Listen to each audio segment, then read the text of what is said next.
This is Jeremy Wentworth-Stanley. I'm the fellow who has a hyphen in my name. The hyphen is silent, but I am anything but that. Respectonomics brings you living economics, and this is our bi-weekly review of what's happening in the world of economics. My name is Jeremy Wentworth-Stanley. I am your voice of Respectonomics. I'm also your year of Respectonomics, so that when you have comments or feelings or views that you would like to reflect, please so do. The subject on this one, the title to this episode is, Can we afford deflation? Can we afford deflation? The word afford today is a subtext to the word or an abbreviation of another word that is becoming more and more mainstream, and that's affordability. And affordability is a word that is creeping into our daily dictionary because we are generally finding across the board, I would say 95% of the population is experiencing a narrowing between income and expenses. What that means is, that sounds a little polite, in more, excuse me, in more abrupt terms, it means that we are finding it is more difficult to afford day-to-day living. And as we find day-to-day living becoming less affordable, we certainly see it in the area of housing, seeing it in the area of new automobiles, seeing it in the area of new machinery, airplane flights, basic groceries. The list goes on. So there's no surprise here to be talking about affordability. But what we need to address is this. What is it that's creating this affordability issue? And the issue is primarily not so much that earnings and wages, investment income, all the things that, pension income even, all the things that go into the pie that give us the money to spend. The bigger issue is that the prices of what we buy are going out of our, what would you call it, buying range. And that's why we say it's an affordability issue.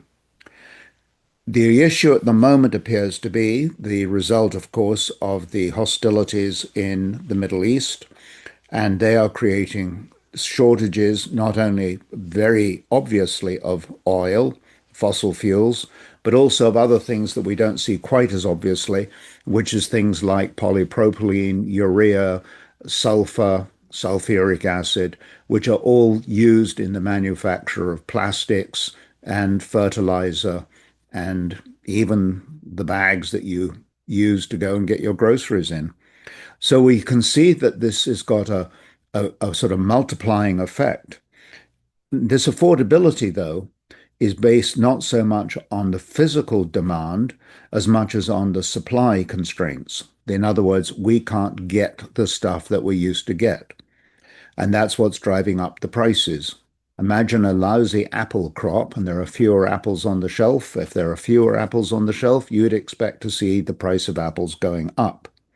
With this in mind, therefore, the first thing to understand is that when governments and central banks talk about interest rates as a way of bringing down prices, that is almost a cruel technique, because what it means is it increases the cost of living and therefore increases this affordability crisis.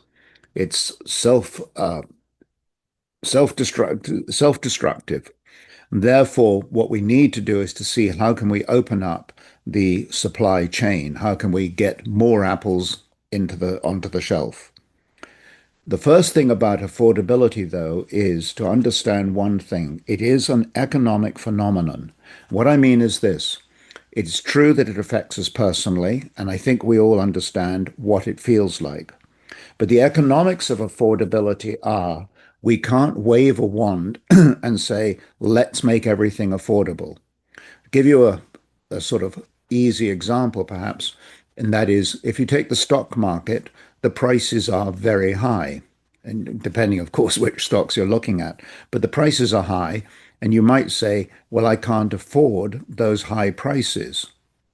You can't bring down those prices artificially to make them more affordable. If you do that, you are literally in the business of destroying wealth, destroying capital.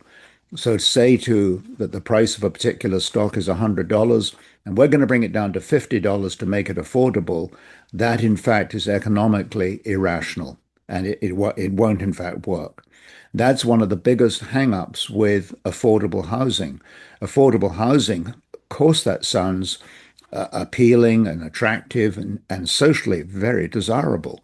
The snag is that if you take a home and you say this is affordable, in fact, two things will happen. Either it will drag down the price of the house next door, or the so-called affordable house will have its price raised to the current market value, in which case the markets are like water, they go to their natural level.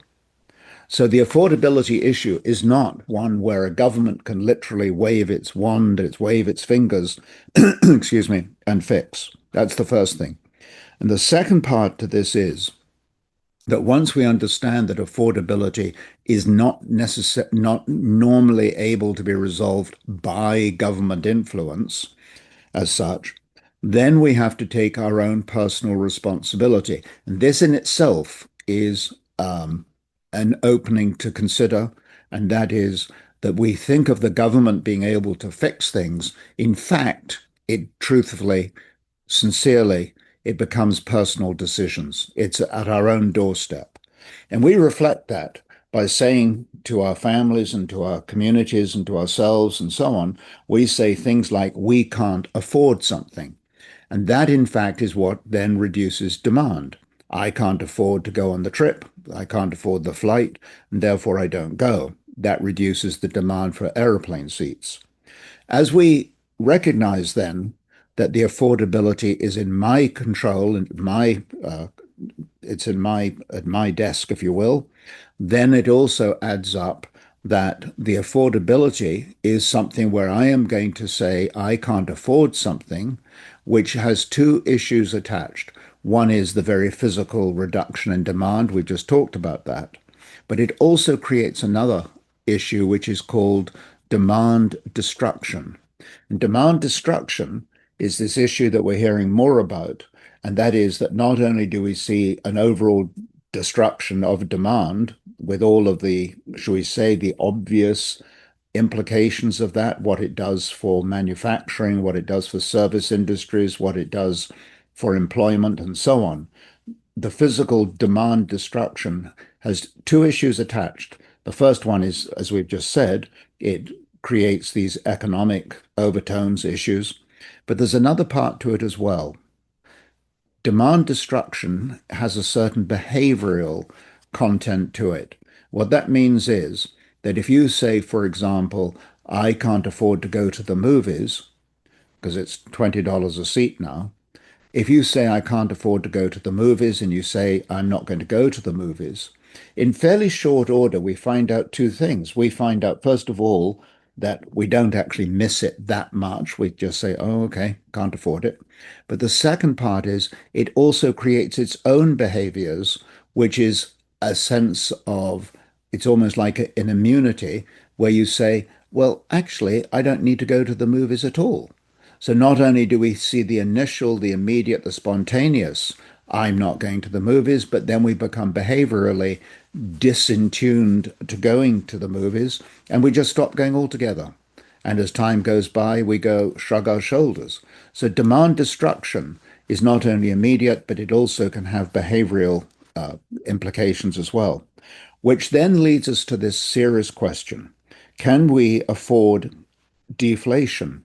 Because if we think about demand being cooled out or being destroyed because of these high prices, we run the risk of us culturally standing back and saying we can't afford A, B, and C, and as a result of which the price of A, B, and C goes down, and A, B, C represents the total economy.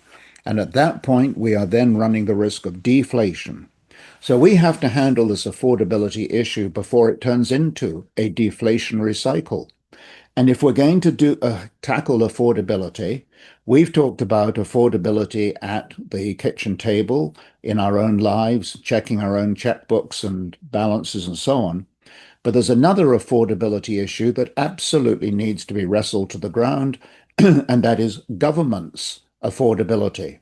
We don't often hear the government saying, we cannot afford something. It's become a sort of political nightmare to say that something is out of reach and we just haven't got the resources for it. And what we've been doing is to apply the resources, to generate the resources, we have been expanding borrowings and deficits and debt and so on. And the list for every country is the same.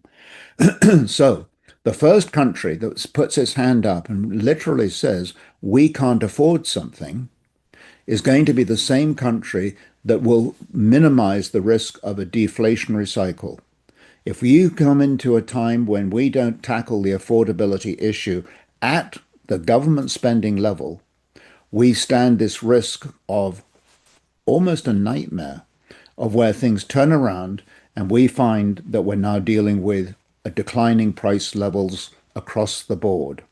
And the problem with deflation is, from a customer purchasing point of view, if I say I'm going to go to the movies, we've agreed that we can't afford $20.